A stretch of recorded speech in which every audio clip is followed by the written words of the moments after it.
पढ़ा रहे तो उनका ट्रांसलेशन भी देना चाहिए उनकी लैंग्वेज में, तभी उनको समझ में आएगी कि क्या सीख रहे।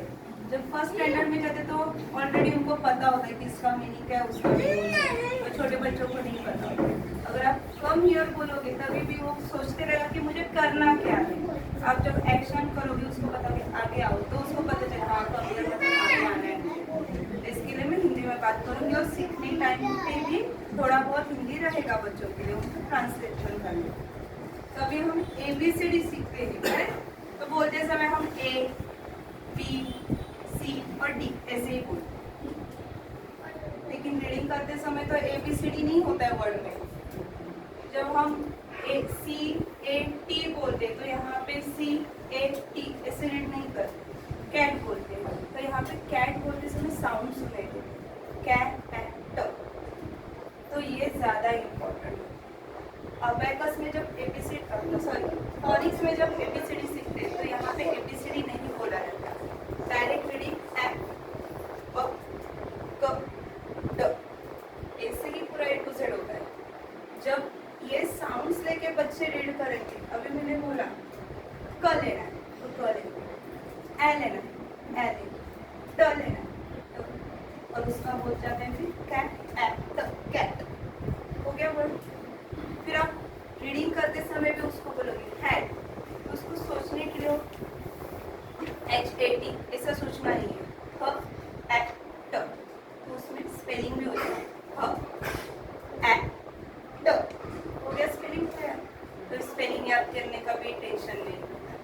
तो उसमें क्या होता है, उनका कंसंट्रेशन भी बढ़ता है कि मुझे साउंड सुनना है, स्पेलिंग याद नहीं करनी है। अगर मैं किसी को बोलूँ शायद व्हाट इज दिस, वो अभी उसको पता है, साउंड बोलूँ इकडे या बाजूला आता ही किती वर्षाची आहे तिच्या सीनियर KG। आता हिची सेकंड लेवल, इसकी सेकंड लेवल खत्म होने के लिए आई है। Sound okay. आता मला मॅट साउंड सोबत सांगितलं, मॅटची स्पेलिंग मला स्पेलिंग क्या होगी MAT, पर वो बोलते समय MAT ही बोलेंगे और लिखते समय MAT लिखेंगे। तो वैसे होता है तो उसके लिए इजी हो जाता है बच्चों को लिखने के लिए। मैट बोले MAT सोचना है, अरे M कैसे आएगा, A कैसे आएगा, T कैसे आएगा, तो फिर वो याद रखो। ऐसे ही सिखाते जाओ साउंड के साथ ABCD, तो ऑलरेडी उनका वर्ड स्टार्ट हो जाता है। अभी इसमें हमारे 5 वॉवेल्स होते हैं, करेक्ट? तो हर एक वॉवेल का हम यूज करते हैं 3 लेटर्स, 3 लेटर्स 4 लेटर्स सबके लिए।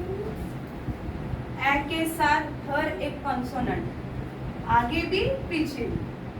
अभी आगे लगेगा कंसोनेंट B, तो ये हो गया AB, बट ये रीड करते समय बोलेंगे भावा ए, क्योंकि इसका साउंड है ए, इसका साउंड है ब। कम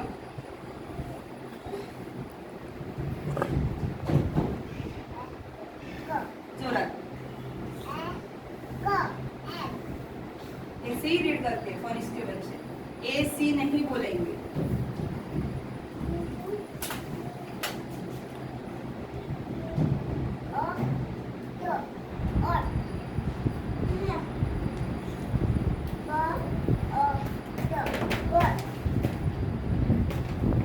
समझ में फॉनिक्स में एक्चुअल में क्या होता है।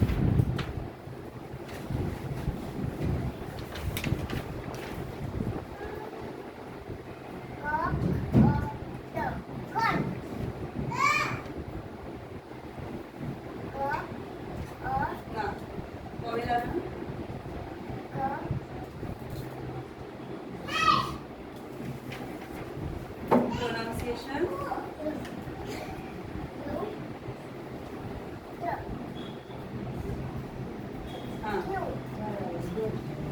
तो उनको भी रूल पता है कि यहाँ पे यू क्यों बोलना है। क्यों बोला यू? क्योंकि यहाँ पे दूसरा वॉवेल्स आया, तो ये रूल्स उसमें बताए जाते हैं। अगर यहाँ पे फ ए क, फैक हो गया, लेकिन यहाँ पे ई आया तो हो गया फेक, ऐसे हो गया। या फिर एफ ए एल, फैल, बट यहाँ पे बीच में हमने आई डाल तो हो गया फेल। तो इसमें रूल होता है, वो रूल्स भी सिखाया जाता है कि दो वॉवेल्स एक साथ आते हैं तो कैसे रीडिंग होता है, वर्ड कैसे चेंज होता है, साउंड कैसे चेंज होता है, किसका प्रोनाउंसिएशन कब लेना चाहिए, या फिर साउंड कब होना चाहिए। जब दो वॉवेल्स एक साथ आते हैं तो दूसरा वॉवेल साइलेंट होता है, तो वो साइलेंट क्यों हुआ वो भी उनको उसमें सिखाया जाता है। तो उनको जब हैबिट हो जाती है उस सब की तो ऑटोमेटिकली रीडिंग स्टार्ट कर देते हैं, और उनको जब वर्ड आता है तो उसको पता चलता है हाँ यहाँ पे अभी ये साइलेंट होना है, इसको प्रोनाउंसिएशन लेना है, इसका साउंड लेना है, उनका क्लियर होता है। तो फोनिक्स का यही यूज है। आप ऐसे नहीं बोलोगे कि फोनिक्स सीखा तो इंग्लिश टॉकिंग क्यों नहीं कर रहे, इंग्लिश टॉकिंग का और फोनिक्स का कुछ लेना देना नहीं है, क्लियर कर देंगे। इंग्लिश टॉकिंग के लिए हमारा पूरा इंग्लिश बोलना जरूरी है। यहाँ पे रूल्स है कि इंग्लिश पढ़ना कैसे है, पढ़ेगा ही नहीं तो बोलेगा क्या, वो भी है ना।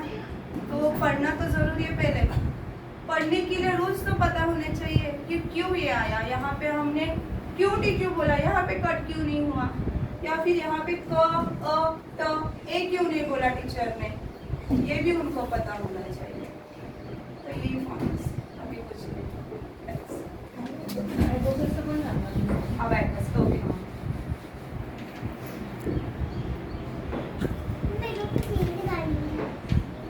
अबैकस में क्या होता है, अभी छोटे बच्चों को अगर हमको 1 ऐड 1 बोलोगे तभी भी वो 1 1 1 2 ऐसे काउंट करेगा। 3 ऐड 1 बोलोगे फिर 1 2 3 ऐड 1, तो फिर से काउंट 1 2 3 4, तो उसका आएगा 4। अबैकस में हम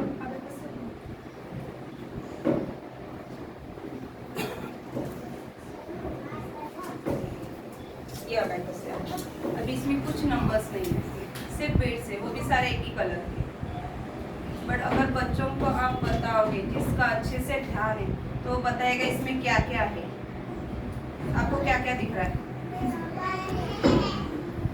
बताओ, सारे पेरेंट्स देखो किसका कितना ध्यान है अबैकस में, क्या क्या दिख रहा है इसमें, और कुछ नहीं दिख रहा है सच्ची में।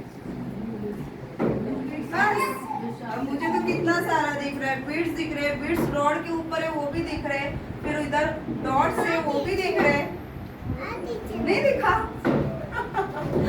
तो ये भी अबैकस में बच्चों का कंसंट्रेशन बहुत बढ़ता है, क्योंकि हर एक चीज पे कंसंट्रेट करके उनको ध्यान, अभी सारे बीट्स है लेकिन उनको समझ में कैसे आएगा कि वो 1 कहाँ है, 10 कहाँ है, 100 कहाँ है, वो सब अबैकस के इस रॉड पे सिखाया जाता है।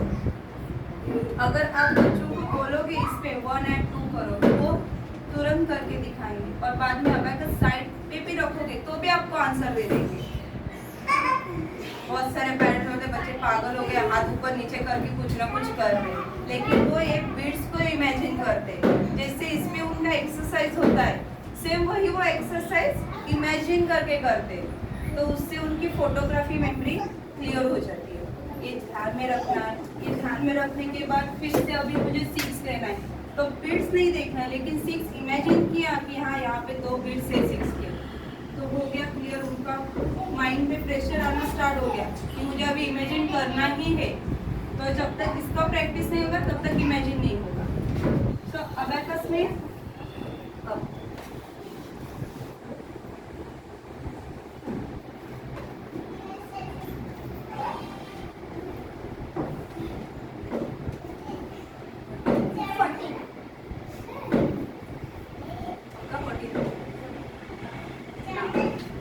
परत कर टाइम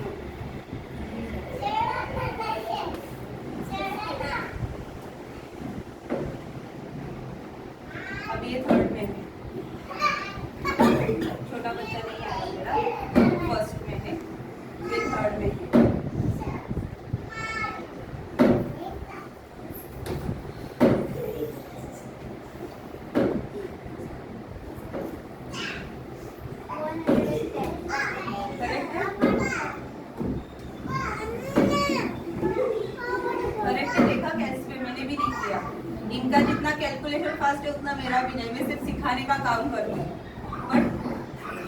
कैसे करे वो देखने का काम नहीं है, वो करेक्ट कर रहे कि नहीं कर रहे। अभी ये सारा इसमें प्रैक्टिस है। इसका यूज कब होता है? मैथ्स के लिए। बच्चा बहुत सारा उसको क्वेश्चन का आंसर पता है, उसको स्टेप्स भी पता है, वो भी पूरा लिख लेगा, लेकिन स्टेप्स में जब कैलकुलेशन आता है तो उधर ही आधा घंटा चलाते हुए पूरा टाइम कैलकुलेशन में ही चला जाता है बच्चों का। तो तब अबेकस बहुत यूज होता है। इसमें टोटल अपने 11 लेवल्स है, तो बेसिक से लेके पूरा ग्रैंड लेवल तक उसमें एडिशन, सब्ट्रैक्शन, मल्टीप्लिकेशन, डिवीजन सब होता है। तो अबेकस का मोस्टली यूज फास्ट कैलकुलेशन, इसमें बच्चों का कंसंट्रेशन भी बढ़ता है, कैलकुलेशन भी फास्ट है, और ये लाइफ टाइम यूज है। मैथ्स कभी अपना पीछा नहीं छोड़ता है, कहीं पे भी जाओ चाहिए ही चाहिए।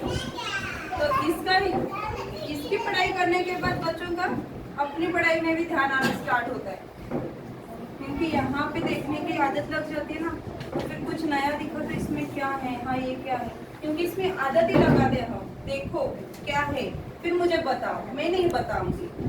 हमेशा बच्चों को वैसे ही करना चाहिए। जब नया बुक्स देते हो ना, बुक्स को देखो, वो बताओ क्या है उस बुक्स में, क्या दिख रहा है। जब तक बच्चा देखेगा नहीं, बताएगा नहीं, तब तक आपको कैसे पता चलेगा वो उसका ध्यान है या नहीं है। हम बताते जाते हैं, कहाँ पे कौन है वो भी उसको पता नहीं होता है। हाँ, सिर्फ जबान पे है, मैम ने बोला है ना, टीचर ने बोला है, मम्मी ने बोला है, हो गया। तो अबेकस का बहुत ज़्यादा फायदा है पढ़ाई के लिए भी, और मैथ्स तो है ही, बाकी का सारा सब्जेक्ट तो आप याद कर लोगे, मैथ्स नहीं कभी याद करोगे। एक भी नंबर चेंज हो तो पूरा मैथ्स का क्वेश्चन ही गया, अरे ये था ही नहीं तो कैसे करूँ मैं, ऐसे हो जाता है बच्चों का एक्चुअली। इससे कॉन्फिडेंस भी बहुत बढ़ता है बच्चों को, फोनिक्स से भी बहुत बढ़ता है, क्योंकि जिस बच्चे को रीडिंग नहीं आता, अगर अचानक से वो रीड करने लगा तो उसको ऐसा लगता है बाप रे मुझे आ रहा है, ऑटोमेटिकली उनका उसमें होता है ना, हाँ मुझे अभी करना है, मुझे ये करना है, वैसे होता है। लेकिन उसके साथ पेरेंट्स को भी बहुत करना पड़ता है। जैसे टीचर्स 200 दे रहे हैं तो आपको 100 देना ही देना है। अब ये टीचर्स देते हो कि आपको 200, तो आप कितना 100 देते हो? सच बोलो, कोई नहीं देता, ये बहुत अच्छे से पढ़ाते सब टीचर के ऊपर डिपेंड है, क्योंकि टीचर 2 घंटे में कुछ नहीं कर सकती, वो सिर्फ टेक्निक दे सकती है, लेकिन उसका रिवाइज करना तो घर पे, रिवाइज ही नहीं करोगे तो कैसे होगा। खुद हम रोटी बनाते तो बार बार बनाते, तब जाके कभी आती है, तो वो भी नहीं आती है।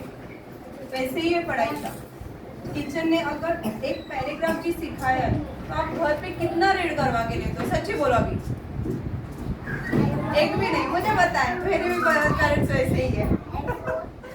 तो ये अबेकस सब पॉलिसी का है। कोई क्वेश्चन रहेगा आपको कुछ पूछना है वो पूछ सकते हैं। ये नर्सरी से कॅपिटल त्याच्यामध्ये आता नर्सरीचे तर ज्युनियरला जाणार, तर त्याच्यासाठी फॉनिक्सचं फर्स्ट लेवलचं कंपल्सरी आहे, 2 लेटर्स 3 लेटर्स। फॉनिक्सच्या बद्दल काय असेल तर एक बडे बच्चे, हाँ लेवल कंप्लीट करना चाहिए। आपको बुक्स भी दिखा देते हैं, उनका जो नोट्स है ना वो भी दिखा देते हैं।